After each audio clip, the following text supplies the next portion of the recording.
بسم اللہ الرحمن الرحیم۔ تمام سننے اور دیکھنے والوں کو السلام علیکم۔ میں امید کرتی ہوں آپ تمام لوگ خیر عافیت سے ہوں گے، اور میری اللہ تعالیٰ سے دعا ہے کہ اللہ تعالیٰ آپ تمام مسلمانوں کو اپنی حفظ و امان میں رکھے۔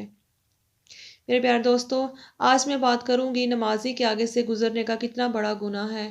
اگر آپ لوگ بھی جاننا چاہتے ہیں تو میری آپ لوگوں سے گزارش ہے کہ میری اس ویڈیو کو آخر تک ضرور دیکھیے گا۔ حضرت ابو سعید رضی اللہ تعالیٰ عنہ سے روایت ہے کہ وہ جمعے کے دن نماز پڑھتے ہوئے کسی چیز کی طرف منہ کیے ہوئے لوگوں کے لیے اسے آڑ بنائے ہوئے تھے۔ ابو معید کے بیٹوں میں سے ایک بیٹے نے چاہا کہ آپ کے سامنے سے گزر جائے، لیکن ابو سعید نے اسے دھکا دے کر روک دیا۔ تو اس نوجوان نے چاروں طرف دیکھا، لیکن کوئی راستہ سوائے سامنے سے گزرنے کے نہ ملا، اسی لیے وہ پھر دوبارہ اسی طرف سے نکلنے کے لیے آیا۔ اب ابو سعید نے اسے پہلے سے بھی زیادہ زور سے دھکا دیا، تو اس لڑکے کو ابو سعید سے شکایت ہوئی اور وہ اپنی شکایت لے کر حاکم کے پاس آ گیا۔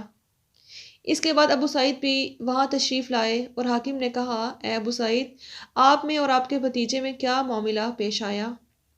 آپ نے فرمایا کہ میں نے نبی کریم صلی اللہ علیہ وآلہ وسلم سے سنا، آپ نے فرمایا تھا جب کوئی شخص کسی چیز کی طرف منہ کر کے نماز پڑھے اور اس چیز کو آڑ بنا رہا ہو، پھر بھی اگر کوئی سامنے سے گزرے تو اسے روک دینا چاہیے۔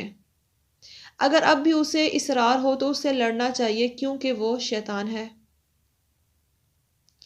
ایک دوسری روایت میں آتا ہے، حضرت ابو جہیم رضی اللہ تعالیٰ عنہ سے روایت ہے کہ نبی کریم صلی اللہ علیہ وآلہ وسلم نے فرمایا کہ اگر نمازی کے سامنے سے گزرنے والا جان لے کہ اس کا کتنا بڑا گناہ ہے تو اس کے سامنے سے گزرنے پر 40 تک وہیں کھڑے رہنے کو ترجیح دے۔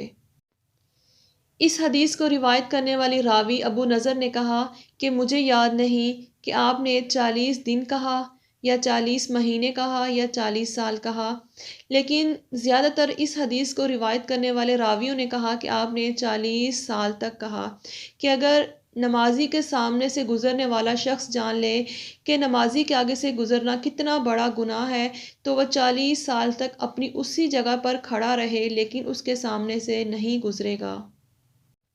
یعنی نمازی کے آگے سے گزرنا بہت بڑا گناہ ہے۔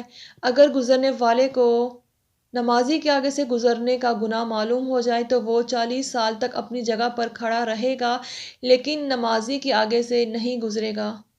تو اسی لیے ہمیں بہت زیادہ احتیاط کرنی چاہیے کہ اگر کوئی شخص کسی چیز کو آڑ بنا کر نماز پڑھ رہا ہو تو ہمیں اس کے سامنے سے نہیں گزرنا چاہیے۔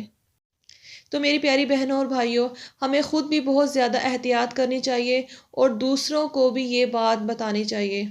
اگر آپ لوگوں کو میری یہ ویڈیو اچھی لگی ہے تو اسے صدقہ جاریہ سمجھ کر اپنی فیملی اور اپنے دوستوں کے ساتھ آگے زیادہ سے زیادہ شیئر کریں، اور اگر آپ لوگ انسپریشنل اسلام کی ویڈیو پہلی بار دیکھ رہے ہیں اور میرے چینل کو سبسکرائب نہیں کیا تو میری آپ لوگوں سے گزارش ہے کہ میرے چینل کو سبسکرائب کر دیں اور ساتھ ہی لگی بیل آئیکن کو بھی پریس کر دیں تاکہ میری آنے والی ہر نئی ویڈیو کی نوٹیفیکیشن آپ لوگوں کو سب سے پہلے مل سکے۔